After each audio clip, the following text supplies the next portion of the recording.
Since he's held up, I am going to read a statement. Riboti hiyo yonanitie utongoria wa ngavana Kidero watwarithagia na mbere akaunti 32 na bengi itiganite.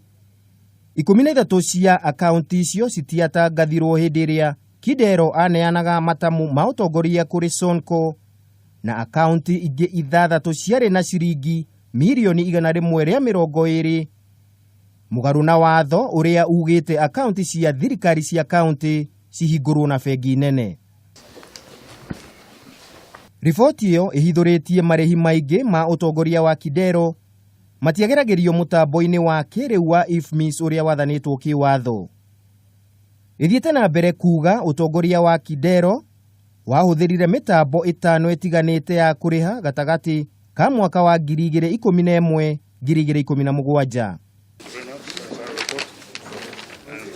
Riboti hiyo nĩ ihithũrĩtie atĩ mabuku 7,346 ma kũrogota marĩhi matiganĩte gũkũ Nairobi nĩmeheririo mũtambo-inĩ wa kĩrĩu nĩguo matikamenyekane.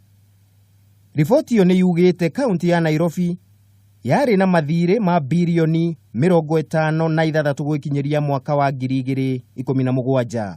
Makĩria, riboti hiyo nĩ yonanitie ati ngari 110 cia kaunti citiekĩrirwo rekodi-inĩ cia riboti ya muthia iria Kidero aneire Sonko.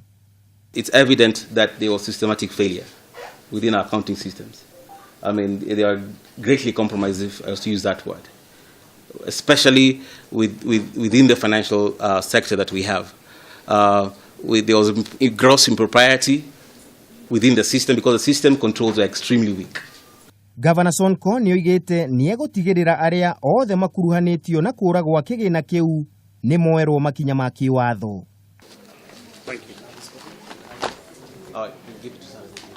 Handũ-inĩ ha Kameme TV, rĩtwa rĩakwa nĩ Kĩmemia wa Mwangi. Thank you everyone. Sarah will get back to you.